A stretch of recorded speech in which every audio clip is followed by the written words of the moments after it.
안녕하세요 여러분. 미큰의 책과 함께 시간입니다. 오늘은 마스우라 야타로가 지은 일상의 악센트란 책을 함께 읽어보겠습니다.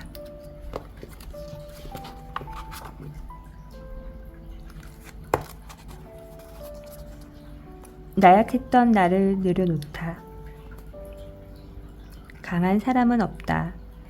강해 보여도 사람은 누구나 약한 생물이다.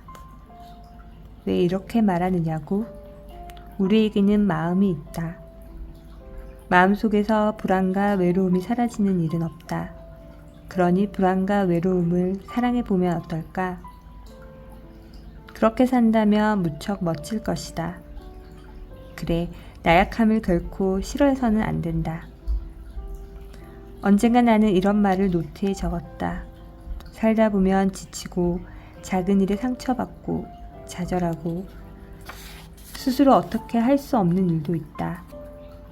그럴 때 나다워질 수 있는 곳에 간다.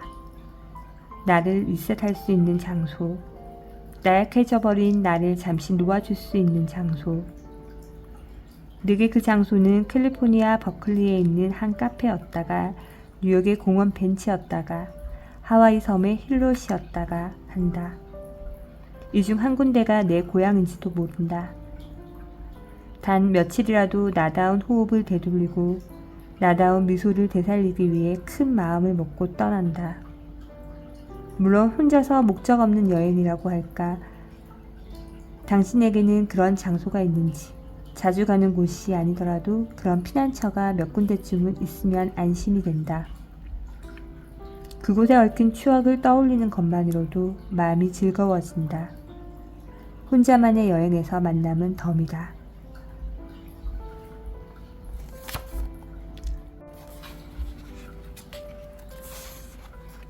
정성껏 듣기. 멋진 사람일수록 다른 사람의 이야기를 잘 듣는다는 생각이 최근 자주 든다.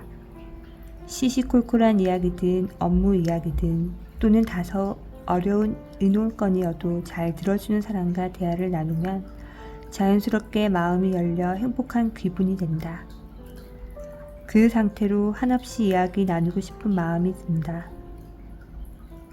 이야기를 잘 들어주는 지인 중에 A씨라는 여성이 있다. 30대의 귀혼인 A씨는 직장생활과 육아를 병행하며 바쁜 나날을 보내는 분이다. 우리가 만나는 것은 늘 점심시간 1시간이다. 한두 달에 한 번꼴로 가볍게 만난다. A씨는 자리에 앉자마자 내가 묻기 전에 자신의 근황을 들려준다. 듣다 보면 어느새 나에 대해 이것저것 자연스럽게 말하게 된다. A씨가 그런 분위기를 만들어준다. 내 이야기에 대한 그녀의 반응은 아, 또는 그렇군요가 아니다. 적절한 타이밍에 의견을 드러내면서도 조용히 감동했다는 것이 전해진다. 조용히 감동한다는 것이 상당히 묘한데 소란을 피우지 않으면서도 내 말을 정성껏 받아들이고 있다는 느낌이 전해진다. 보통 식당에서 대화를 하기 때문에 그런 마음 씀씀이는 중요하다. 대충 듣고 넘기는 것이 아니라 화제가 무엇이든 흥미를 갖고 잘 들어준다는 것만으로도 기쁘다.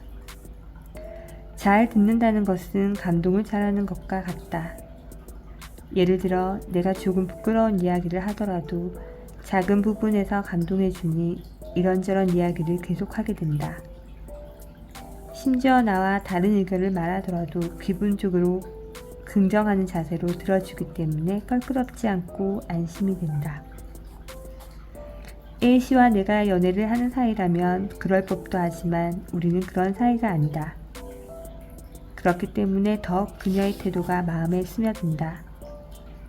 자상함, 마음 씀씀이, 애정 등 사람에 대해 가질 수 있는 소중한 마음가짐을 모두 갖춘 상태에서 들어준다고 말해도 좋을 것이다. 내가 듬성듬성 이야기해도 나 대신 웃고 울고 화를 내주고 심지어 내가 표현하고 싶지만 표현하지 못한 모호한 문제들을 이런 말을 하고 싶은 거죠? 라며 명확하게 짚어주기도 한다. 내 생각과 꼭 같은 대답을 들려주는 것은 덤이다. 사람은 누구나 커뮤니케이션을 할 때 나와 같은 의견을 가진 사람을 만나고 싶어 하는데 A씨는 여기서 한 발 더 나아가 그 핵심을 기분 좋게 꼭꼭 집어주기까지 한다. A씨는 지금 엄청난 성공을 거두며 크게 활약하고 있다. 타인의 이야기를 잘 들어주고 많은 사람과 신뢰를 쌓은 결실일 것이다. 나는 A씨를 만날 때마다 잘 듣는 것의 중요함을 배운다. 저는 그저 사람을 좋아하고 호기심이 왕성할 뿐이에요 라고 A씨는 말한다. 너무나도 근사한 생활 태도다.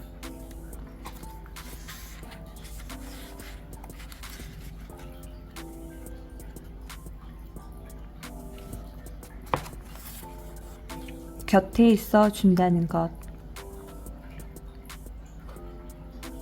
친한 사이라고 할 때 친하다는 건 뭘까? 라는 생각에 잠겨 있으려니 친구와 파트너, 가족의 얼굴이 떠올랐다. 당연한 사실이지만 친한 사람이 한 명이라도 있다는 것은 무척 행복한 일이고 마음에 상당한 의지가 된다.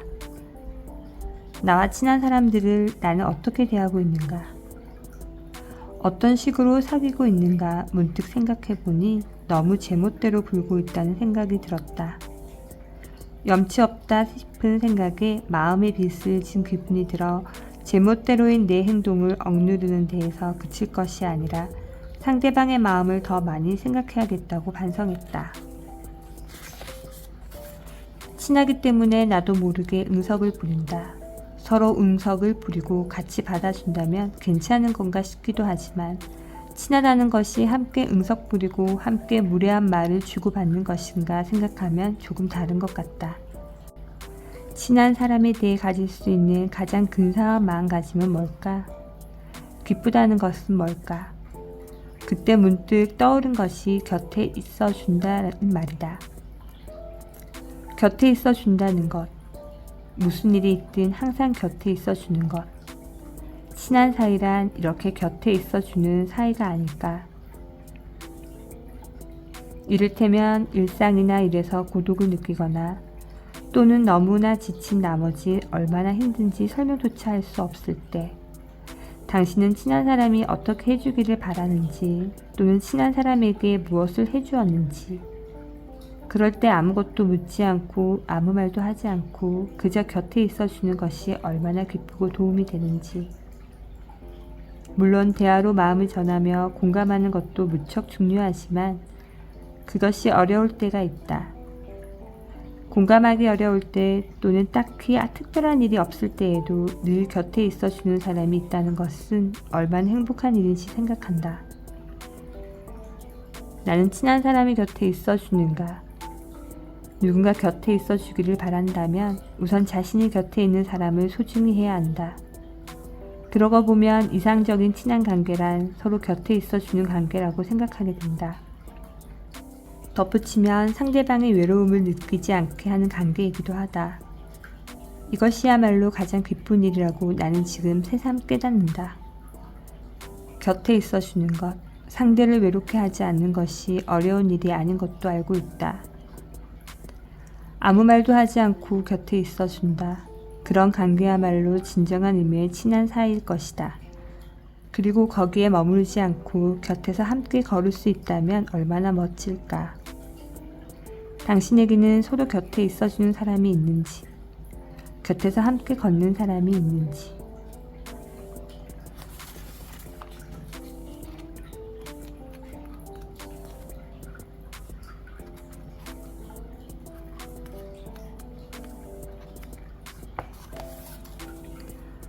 여백 만들기. 여기에 쓰는 글은 어디까지나 내 생각이고 당신에게는 분명 다른 생각이 있을 테지만 이렇게도 생각할 수 있구나 라고 받아들여준다면 무척 기쁘겠다. 지금 나는 다른 사람이 생각하는 만큼 책을 읽지 않고 텔레비전도 거의 보지 않으며 인터넷도 이용하지 않는다. 사람을 만나는 일정도 되도록 비우고 있다. 내게 들어오는 정보와 자극의 양을 통제하고 있다고나 할까? 더불어 일이든 일상이든 너무 열심히 하지 않으려고 한달까? 최선을 다하지 않는다는 오해를 살지 몰라도 80% 정도만 노력하려고 한다. 여백 또는 빈 공간을 남기고 싶기 때문이다. 배움은 근사한 부분을 예리하게 파악한 일 수 있는 컨디션과 솔직한 마음, 그리고 이를 위한 건강한 신체와 건강한 마음을 갖는 것에서 시작한다. 그러니 일찍 자고 일찍 일어나 규칙적인 식사를 하고 그럼으로써 얻을 수 있는 여러 가지 것들에 대해 재빨리 반응할 수 있는 건강함이 필요하다. 하루 종일 수많은 기회가 오고 간다.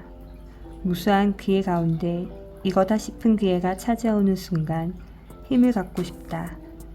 더불어 날카로운 직감도, 무언가에서 도망칠 때의 기민함도 남겨두고 싶다.